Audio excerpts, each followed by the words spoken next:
Hi, we're back again. And I think we're going to have more of a kind of a free flow discussion on this one, but we kind of wanted to address a more difficult subject, I guess, and that's based around what's going on? Why has everything gone wrong?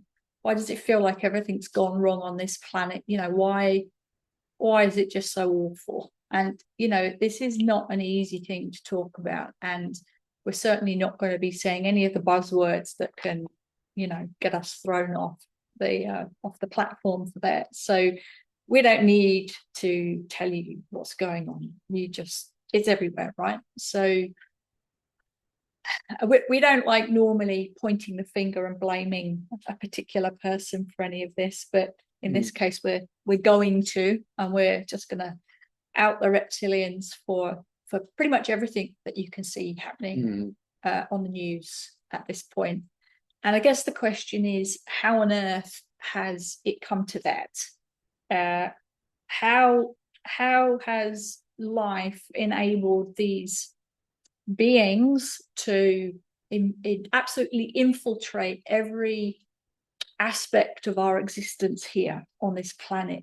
And where do we even start in addressing that? Well, I think that we have to understand that we weren't here. Humans weren't here first. So there's the first thing. Yeah. They were here first. Yeah. Yeah.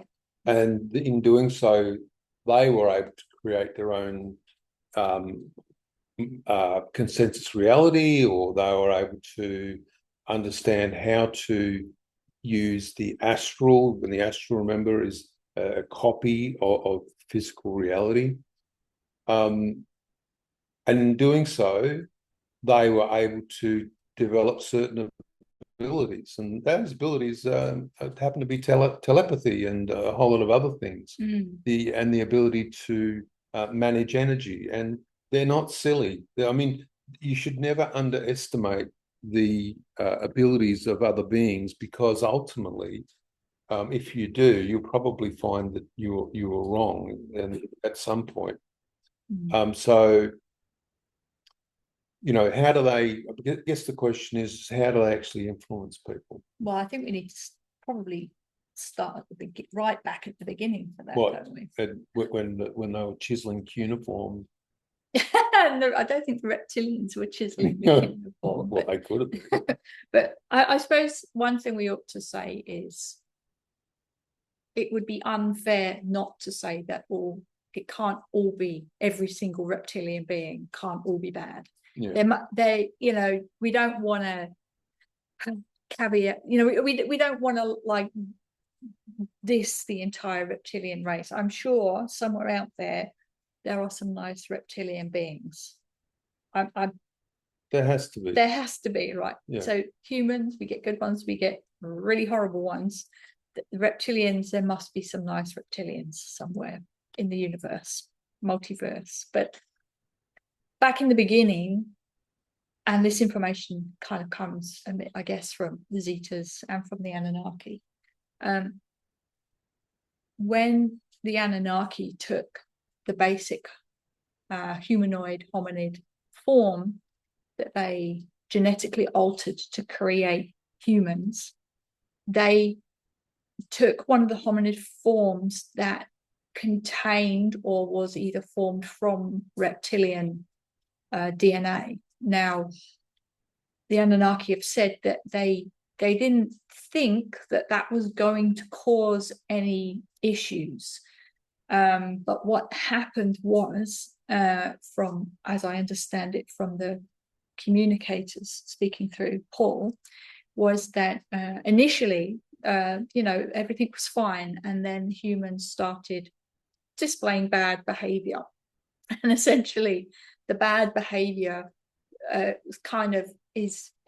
basically comes from the reptilian DNA that's left over in the human bodies. I just want to pop a couple of things in there, though. But I want to say that, why would the Anunnaki create humans from cellular matter that already existed here? Well, because they were able to sustain themselves in this environment. Yeah, they were already here. Yeah, so if you're going to then create a human race, then what happens is you need to give them, the humans, the ability to actually exist in this same construct as well. And to put a human time frame on that, we're talking around 300,000 years ago, approximately. Yeah. So the other thing Nice is that what the Anunnaki have said is that basically what they started to notice is that although humans were developed as a worker class to mine and do other functions, it wasn't all basically what they noticed was that when the humans were terminating, that there seemed to be this residual consciousness that was left.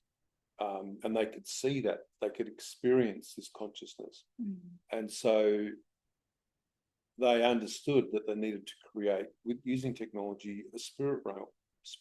Yeah, it was based on their own processes. Based on they their still own use processes. And so it wasn't so much that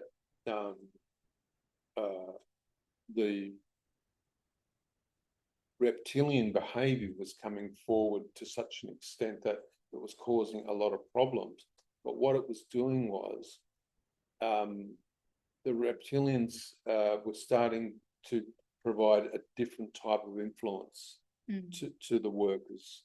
And although, the Anunnaki are very powerful beings, if you've got thousands, if not millions of humans, and they've got some level of connection, telepathic connection with the reptilians that were on the planet at the time, you would have to expect that the people could start to be influenced in a way which could be seen as quite negative as well, negative behaviours.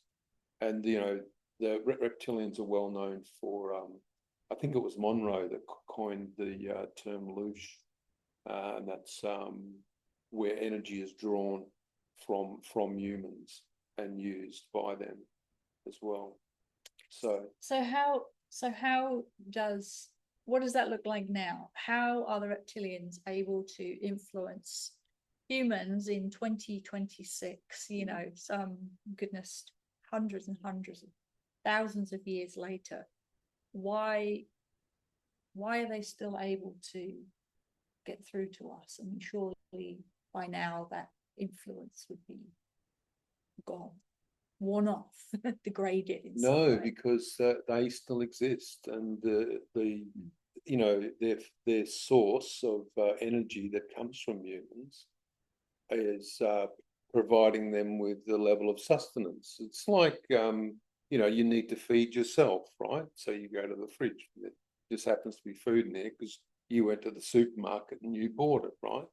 But you might have grown it in your garden. You could have grown it in your garden, but the difference is, notice one thing, the fear that is ramping up, the level of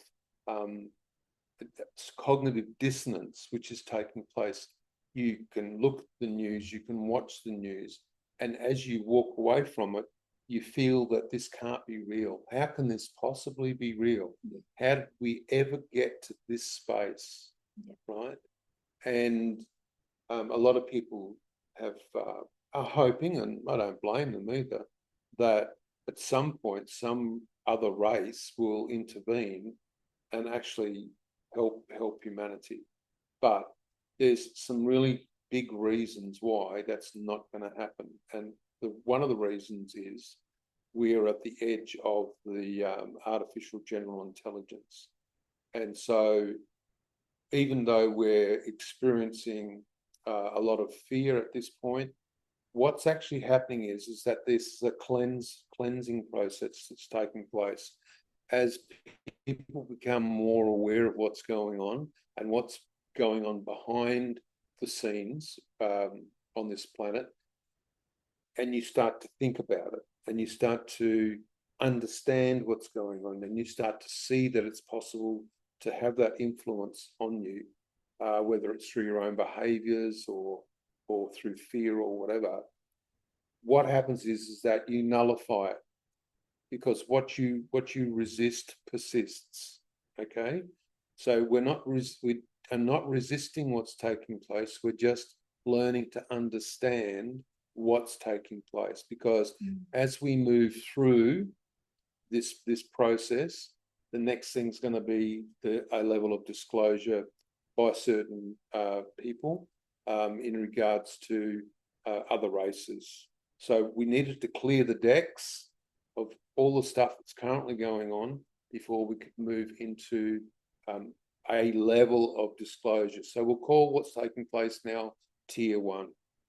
The next one is tier 2. The next one after that's tier 3. And tier 3 is where they start to disclose things about interdimensional races. They give information about races and beings and craft. Everybody wants that now. Everyone wants tier 3 now. You can't have level 3 now. And there's so many reasons why it's not possible. So what are people doing? Because they don't have the tier 3 knowledge, what they're doing is they're enforcing their current belief structure, whether it's based around religion or sort of other areas of belief, and they're saying it's black and white. It's either demonic or it's angels. You see what I'm saying?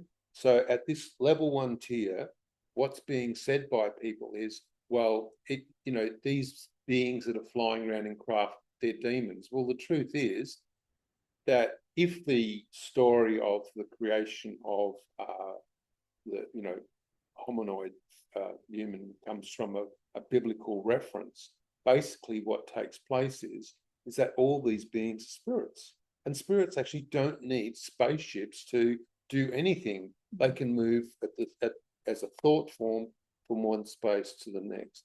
So we need to go through this tier 1 stuff, and I'm not sure if you've seen some of the narratives on all of the different social media platforms, but there's a lot of people saying it's just this, and it's really bad, and it's all this stuff. That's just feeding into people's fear. Yeah, and fear is what? Reptilian influence, basically. Okay. So, I think we talked in an earlier video about what you can do, to pull back and to keep out of that. And it really is the best advice, Yeah. Well, it's sort of, in psychology, it's known as your window of tolerance. And it's like this space here is where you can, cognitively operate in a way where you are grounded.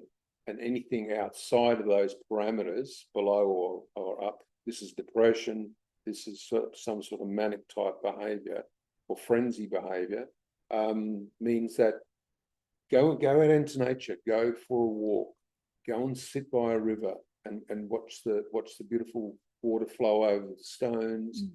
Open that window of tolerance up, so that rather than being squashed like this, and every time you go into social media, it gets narrower and narrower, and you just get more and more anxiety, you need to reverse this. As the Zeta say, go out, go away from the feed, all of the information. It's up. Okay, I mean, you can have all your own beliefs. It's fine. You believe whatever you want. But if your beliefs are causing you to be in fear, then that's a problem. Okay, and it's not just a problem for you, it's a problem for people around you as well, because of course we all bounce off each other, we all interact with each other, we all transfer to each other as well. Right? So you'll see what happens in the future, in the near future, with what's going to take place, and we'll get back to you soon.